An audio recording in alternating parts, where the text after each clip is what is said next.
Welcome to SOBO Spotlight, brought to you by SouthBmore.com. Your home for all things South Baltimore.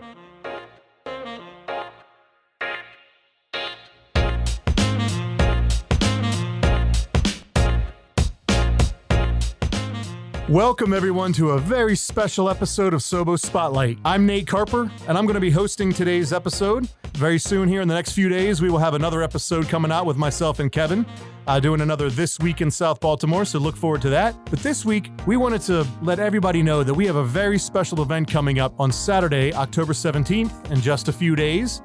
And that event is called Hoodstock.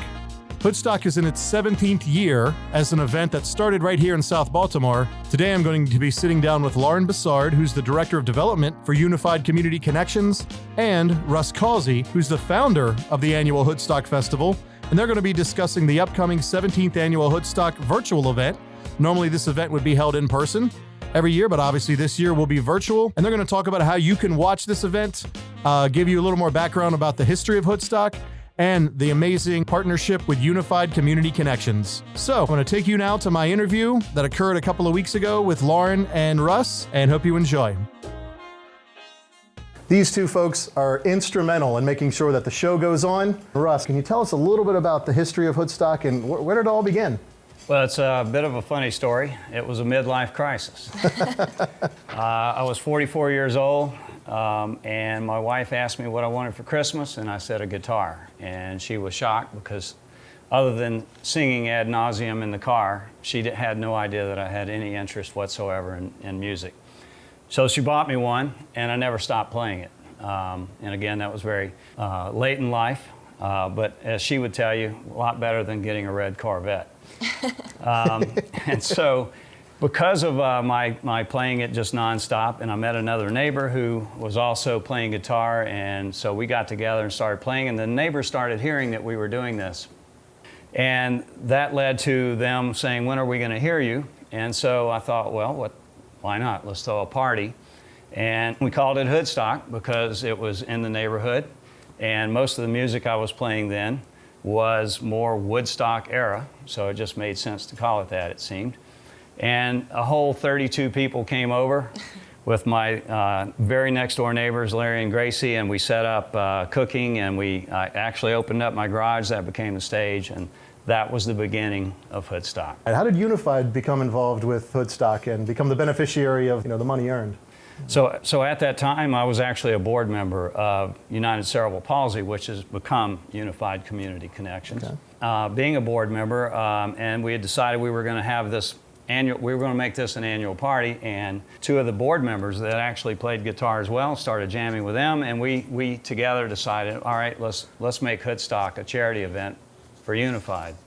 And so the second one became officially a charity event. We actually sold tickets. I want to say they were $15 a piece. Wow. And we raised $1,200, and again, this is still in my backyard with next door neighbors, Larry and Gracie, setting up the grills.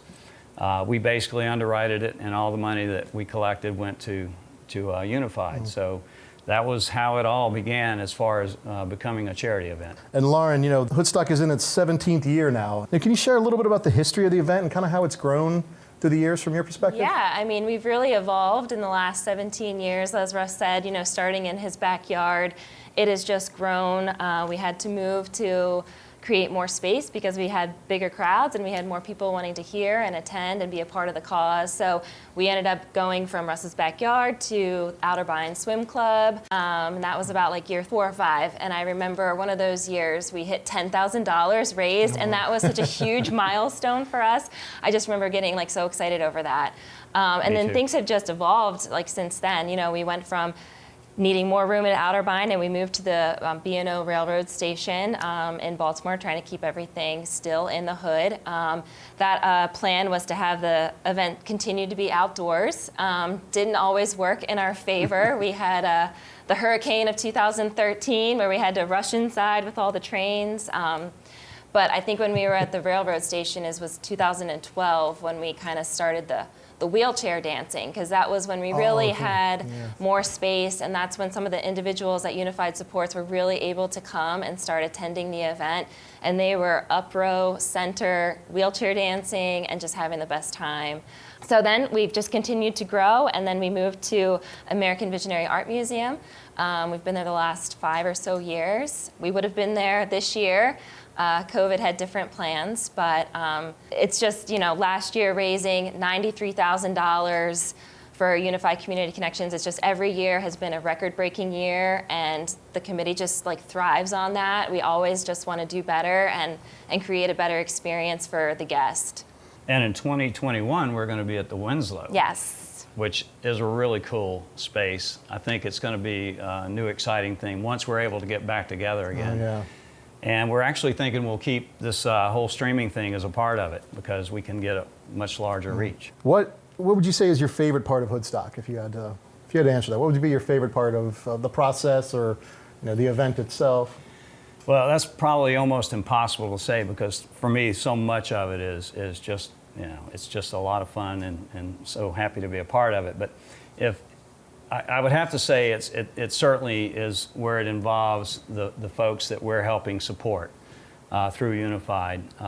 Lauren mentioned the wheelchair dancing, and I gotta say, the first time that happened, I was on the stage performing, and you see that, and it was actually hard for me to keep performing, because it really touched me to see all these folks were finding a way to have a good time. And so I don't know how you can have anything but respect for that, and what this event has done. The other would be, I think, the Can Do Award. And I don't know, Lauren, what's maybe last 10 years, the Can Do Award has been a part of Hoodstock, where O.J. Brigance announces the award to someone that Unified received services from Unified, and who's been a shining example of how to take these things that life has thrown at them and find ways to do better and do well. Yeah. And when you see those awards happening and you hear them speak, it's pretty touching. Those would be probably the two things. And Lauren, you mentioned before, you raised over $93,000 last year in Hoodstock. I'm sure you know the facts and figures because it's your job, but how much has been raised over the years since the beginning? It's really incredible. The 16 years that Hoodstock has been a fundraiser for Unified, we have raised $724,000. Wow. Which is just incredible. It blows us away. We can't give Russ enough credit or thank him enough. Really, it's been instrumental in the programs we're able to provide and the lives that we're able to touch through our programs. Right. So you hear that, folks? It's 2020. We're going to go over $1 million. We're close. We're so close. We can do it. Right, folks? We can do it. I tell Lauren, when we hit $1 million, I'm retiring. Yeah, I was waiting for Russ to say one of his favorite things about Hoodstock was working with me, but he never said that. So, So Lauren, how has the money raised really gone to benefit Unified and helped out the mission? Well, Unified Community Connections is, we're a direct service provider for people with disabilities throughout the state of Maryland. And our goal is really to get them living as independently as possible, and the funds raised from Hoodstock have been tremendous in helping us really get our programs to be the best that they can be. We offer residential services, so we have 43 or 40 plus homes throughout the state of Maryland where individuals live together. We have adult day programs, we have transportation.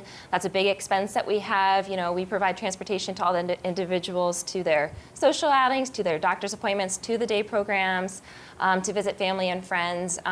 We also provide in-home supports for folks that still live at home with their parents, and assistive technology, which is one of the things that OJ works with us with our assistive technology department and the Can Do Award, and seeing him use his assistive device to be able to communicate and to be able to provide a voice for some of these people that are nonverbal has just been, it's just amazing to see. So, we really just appreciate all the generosity that people have for the cause and Hoodstock, and, we just, it's incredible. It sure is, it sure is. So Russ, we play in Roses and Russ together, and we've had a great time doing that. I've loved this event. I've loved playing this event. But there's been a lot of bands that have been part of Hoodstock over the years, and I'm just curious, how many bands do you think there has been? Do you know how many bands there's been? If you had to... Well, I really don't. Yeah. But I would say that maybe that's probably one of the other cool things about Hoodstock, is that it does mix these two things that are just so wonderful, helping people who could use a helping hand while creating this music. But I would guess that somewhere around 20 different acts have performed at Hoodstock now. Yeah. And it's all types. We've had, you know, country sounds, we've had an African drum band, we've had a soul band, obviously rock bands. So we try to be pretty inclusive in the music. And what's great is that a lot of the performers are donating their time back. So, you know, they're all a part of it. They're all giving back to, you know, helping the agency, and we really appreciate that. I mean, part of these events is the expenses, you know, and we try to keep things low for Hoodstock. We're casual, we're laid back, and we really appreciate that people are willing to, you know, donate their time to us. So there's no doubt that Hoodstock, you know, it takes a village of some really good hippies out there to pull this whole thing together. And, you know, would you guys like to talk a little bit about that together? Just, you know, some of the folks behind the scenes that are helping to make this all happen? Sure. Yeah, I mean, our committee, especially this year, I mean, we really had to do some outside of the box creative thinking. You know, COVID threw us a curveball, and we really, I think we've been able to come together and pull together something that's going to be really special for everyone tonight, and, you know, enjoying the music. But we've had people on the committee like, you know, well, Russ obviously from the very beginning, but Nick Richardson's been involved since almost day one, I would say. Barry Brill, people from the neighborhood. We have Kathy Bradley and Carol Scholes. We have Angela Lane and her mother, who have been wonderful in all the raffle baskets and the silent auction items that you guys see in the past years. I mean, they do a phenomenal job. Emily Evans Sartorius, Kate Ziegelstein. I mean, we really are just trying to do the best that we can to put on an awesome experience for everyone that comes. And I think when we work together, our biggest goal is to do better than the year before and have another record-breaking year. And I just love working with all these people. I think we really vibe, and we all bring different perspectives. You know, we're different ages, we live in different areas, and it all just works. And it's been a lot of fun working with them.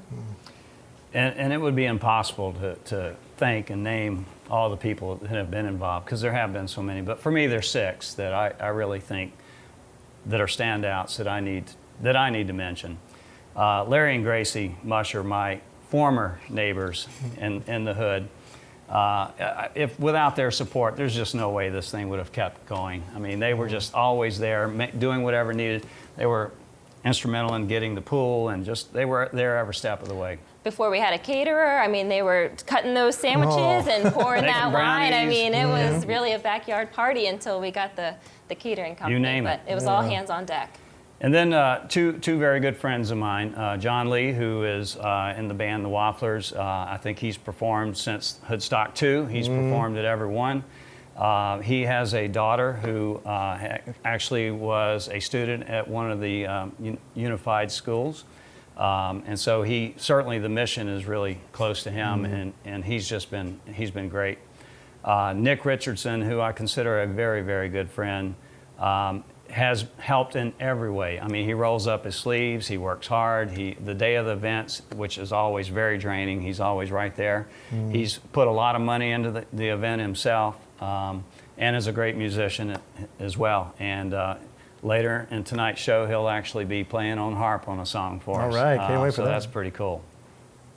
And then there's Lauren, who was giving me a hard time about not mentioning her earlier, but I was saving the best for last. Lauren is just unbelievable. I can honestly say, without Lauren, I would not be doing this, and the day she stops doing it is the day I stop. She is just awesome. She herds cats really well, because that's what our committee is like doing. And then I would really be remiss if I didn't mention the love of my life, Jennifer. Can you imagine all the noise that we make in my house on a regular basis? Yes. And she has never complained. She's always been a part of support. And, you know, she loves to be in the background, because that's not her thing to be out front. But if it was not for her support, it would not be a Hoodstock. Russ, Lauren, thank you both so much for being on the podcast and contributing and letting us all know a little bit more about Hoodstock and Unified Community Connections. Hey everybody, make sure you tune in this Saturday, October 17th, 8 p.m. If you look at the podcast notes, I put some links in there to Hoodstock so you can watch live. You know, donations, of course, are appreciated, but not needed to join in and watch the live music and join in the fun. So We hope everybody takes the time to check out Hoodstock this year, first annual virtual Hoodstock. We will be back soon with a This Week in South Baltimore. Thank you all so much for listening. We'll talk to you real soon. SOBO Spotlight, brought to you by SouthBmore.com. Your home for all things South Baltimore.